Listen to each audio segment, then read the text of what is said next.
they all showed up for you. Oh, please sit down, please. So who knows the possibility of a dream better than those who traveled miles just to find it? I've seen it over and over again in my community college students, immigrants and refugees, first-generation Americans who take nothing for granted. They show up, they don't complain, and they only ask for one thing in return: the chance to work hard and build a good life for themselves and for their families. That's the promise of America.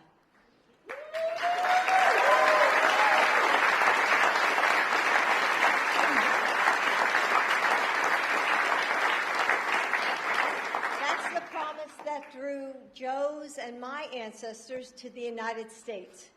That we are a nation defined not by language or ethnicity, by race or religion. That America is and always has been defined by us, we the people. So today I want to tell you an American story. You came to this country over a decade ago to work, to study, to find a future. You made a plan, and then you fell in love.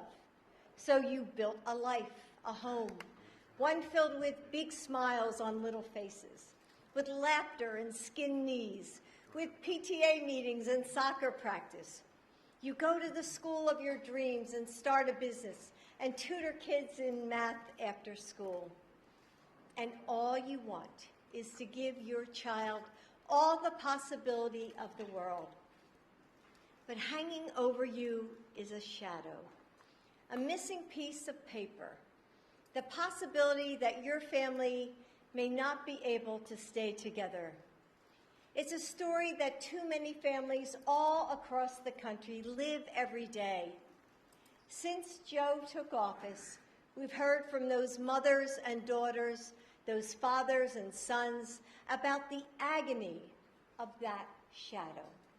So Joe is doing what he always does, leading the way with compassion and experience.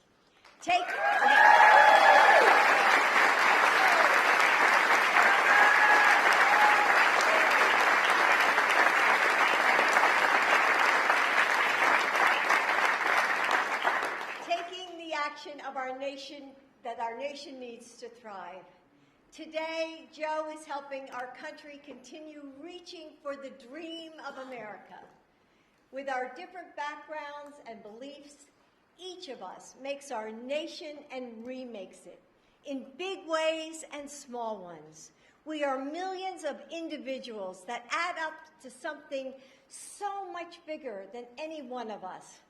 And that's what Joe is doing today for all of us, for the communities that are stronger because of the immigrants who call them home, for the thousands of families who have added their bright and beautiful threads to our American tapestry, for those mothers and husbands and dreamers who have waited so long, worked so hard, and given so much, for people like Javier, who was able to pursue his dream of being a nurse thanks to DACA.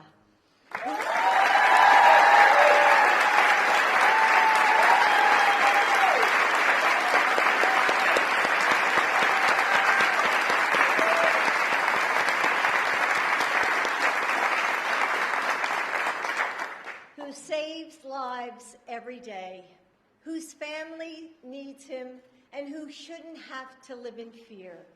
Please help me welcome Javier Quiroz Castro.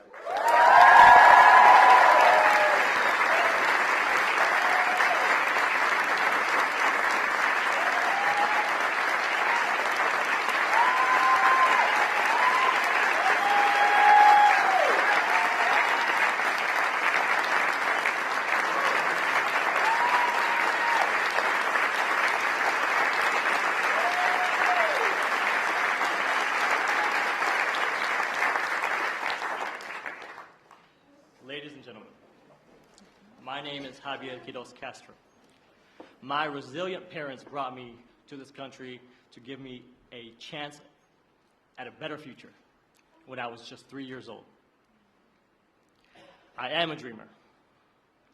Growing up undocumented was not easy.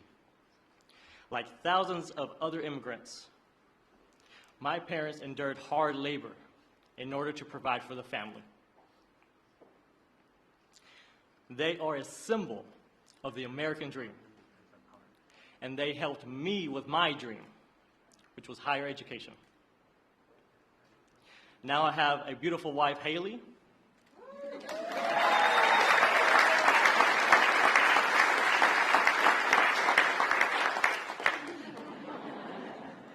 and two magnificent children, all of whom are U.S. citizens and who are counting on me. Thanks to the DACA program, by the way, created by then Vice President Biden, I was able to become a registered nurse.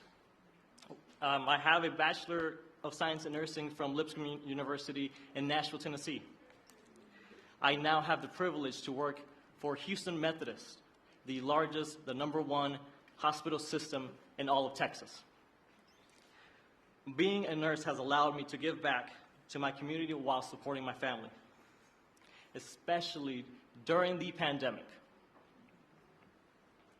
I helped take care of patients in our COVID-19 critical care unit. Saving American lives was only possible because of DACA. It allowed me to live and work and build a family in the only country I have ever known and loved.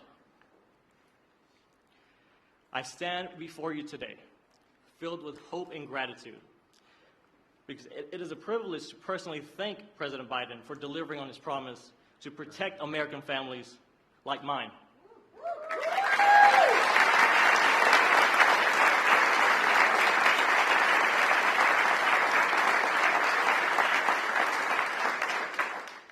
His actions today will prevent hundreds of thousands of families like mine across America from being torn apart, allowing us to continue to contribute to our communities and build a brighter, bigger future for our children. It is now my great honor to introduce the President of the United States, Joe Biden.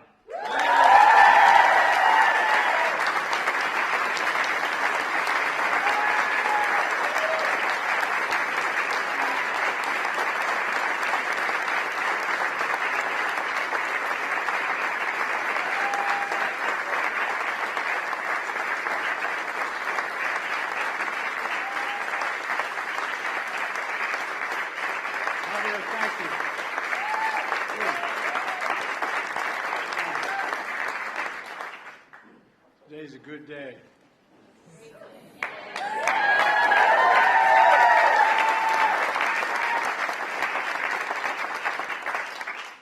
First bill I introduced when I was president, an immigration bill that included this provision, but it never got off the ground. It needed a little more help. But now, today, a significant portion of it's being passed, or being by executive order. Javier, thank you for the introduction and for sharing your family story. You know, I've often said, doctors, we've been a significant consumer of health care in my family. Spent a lot of time in hospitals for our family, anyway. And I always said that doctors let you live, nurses make you want to live. Not a joke. A lot of time in ICU, a lot of time with my son, a lot of time. And, you know, if there's any angels in heaven, they're all nurses, men and women, not a joke. So thank you for what you did help us get through the pandemic, pal, and for all you're doing for our country.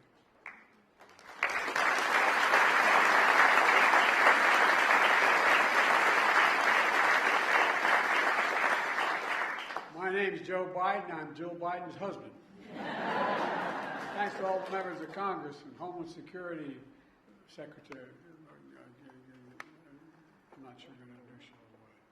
But all kidding aside, Secretary Mayorkas, as well as Secretary Becerra and advocates and families for law enforcement, faith leaders, everybody's is here. 2 weeks ago, I did what Republicans in Congress refused to do. I took action to secure our border. That included restricting unlawful crossings at our southern border, making decisions on asylum more quickly, and so much more. And so far it's working. Since we implemented my order, encounters have dropped 25% at the border. And we're seeing the lowest number we've seen in a long time. But folks, we took this step after the bipartisan agreement one of the most conservative Republican senators had helped work through in over a 4 or 5 week period. The strongest bipartisan security agreement that's ever been seen. But we were about to move forward when Republicans walked away from the deal for the most pathetic and petty of reasons. Donald Trump got on the phone literally and started, and the press can confirm this, and calling senators saying, don't go ahead and do this. Don't support this legislation that had bipartisan support. And when you ask why, he said it would hurt him politically and help me instead. So much for Republicans caring about the border. I also know many people in this room also had concerns about the steps I'd taken. I heard and respected from many of you and many people behind me of the concerns you felt as President I had to take these actions. Every nation must secure its borders, just that simple. And if Trump and the Republicans wouldn't do it, working with me, then I would do it on my own, and I did. At the time I took these steps to secure the border, I also said that I would move to fix problems that made our immigration system unfair, unjust, and provisions that simply made it no sense at all. Specifically, steps that will be good for dreamers, married couples, and for Americans. That's why we're here today.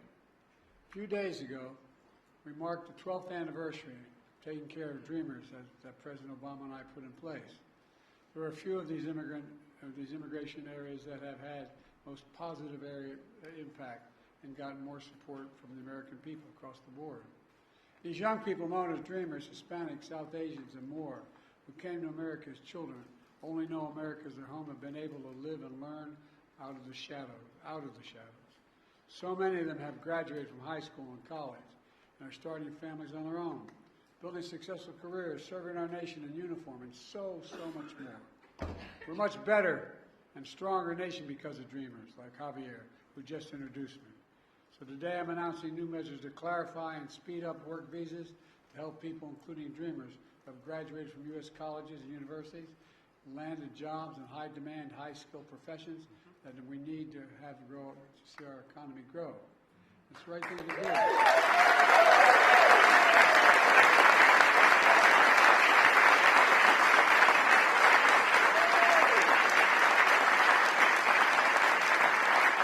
I want those who've been educated at U.S. college and universities put their skills and knowledge to work for here in America. I want to keep building the strongest economy in the world with the best workforce in the world. We've already created 15 million new jobs, a record. We're seeing record economic growth, a record of small business growth. And I doubt why the action we're taking today matters. If you wonder about that, just ask business leaders, ask labor leaders, ask economists, ask elected officials. They know it's good for American business. They know it's good for the American economy. They know it's good for America, period. This step builds on other actions we've taken to support dreamers, from defending dreamers in the courts and expanding access to health care for millions of Americans under the Affordable Care Act, including for dreamers.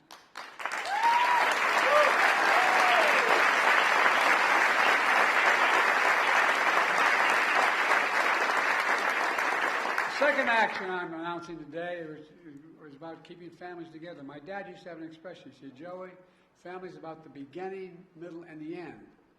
About keeping couples together who are married, where one spouse is a U.S. citizen, the other is undocumented.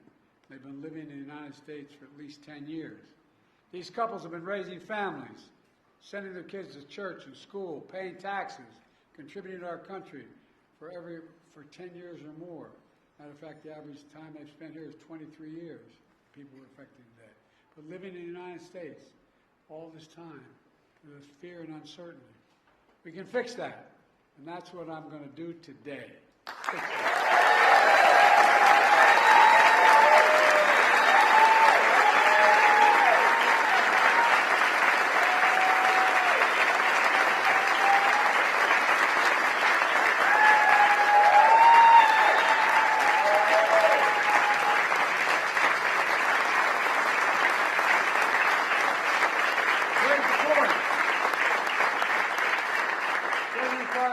fundamental change in our immigration law.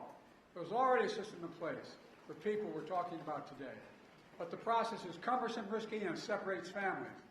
Under the current process, undocumented spouses of U.S. citizens must go back to their home country, for example, Mexico, for example, to fill out paperwork and obtain long-term legal status. They have to leave their families in America with no assurance that they'll be allowed back in the United States. So they stay in America, but in the shadows, living in constant fear of deportation without the ability to legally work. All this, even though under the law today, they are eligible for long-term legal status. Today I'm announcing a common-sense fix to streamline the process for obtaining legal status for immigrants married to American citizens who lived here for a long time. For those wives or husbands and their children who have lived in America for a decade or more but are undocumented, this action will allow them to file paperwork for legal status in the United States, allow them to work while they remain with their families in the United States. Let's be clear, this action still requires undocumented spouses to file all required legal paperwork to remain in the United States. It requires them to pass a criminal background check. And it doesn't apply to anyone trying to come here today. It only applies, this action is a better way. It doesn't tear families apart while requiring every undocumented spouse to fulfill their obligations under the law. Look, the action I'm announcing today will go into effect later this summer. And by the way, just as was true for the protection of dreamers, the steps I'm taking today are overwhelmingly supported by the American people, no matter what the other team says.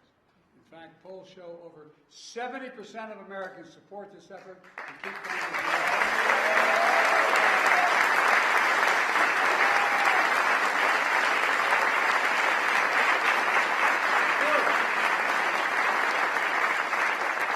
The reason is simple. It embraces the American principle that we should keep families together. In 2013, President Obama and I took a similar action that allowed undocumented spouses and children of America's servicemen to stay together while they apply for legal status in America. Servicemen protecting our nation should not have to worry about keeping their families together, for God's sake. This policy has been in place for over a decade and is working well, and so will the new one. Look, let me close with this. I refuse to believe that to secure our border we have to walk away from being in America. For that's generations have been renewed, revitalized, and refreshed by the talent, the skill, the hard work, the courage, and determination of immigrants coming to our country. Look, the Statue of Liberty is not some relic in American history. It still stands for who we are. But I also refuse to believe that for us to continue to be America that embraces immigration, we have to give up securing our border. They're false choices. We can both secure the border and provide legal pathways to citizenship. We have to acknowledge that the patience and goodwill of the American people is being tested by the fears of the border. They don't understand a lot of it. These are the fears my predecessors trying to play on when he says immigrants, immigrants. And his words are poison the blood of the country. When he calls immigrants, in his words, animals. When he was president, he separated families and children at the border. And now he's proposing to rip spouses and children from their families and homes and communities and place them in detention camps. He's actually saying these things. It's hard to believe it's being said, but he's actually saying these things out loud. And it's outrageous. Folks, I'm not interested in playing politics with border or immigration. I'm interested in fixing it. I said it before.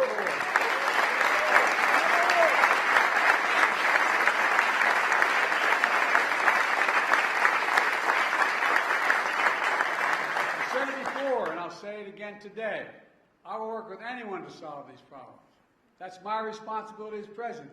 That's our responsibility as Americans. Because the simple truth is, there's not a single damn thing we can't do if we put our minds to it. We've got to remember who in the hell we are. We're the United States of America. And nothing is done like that.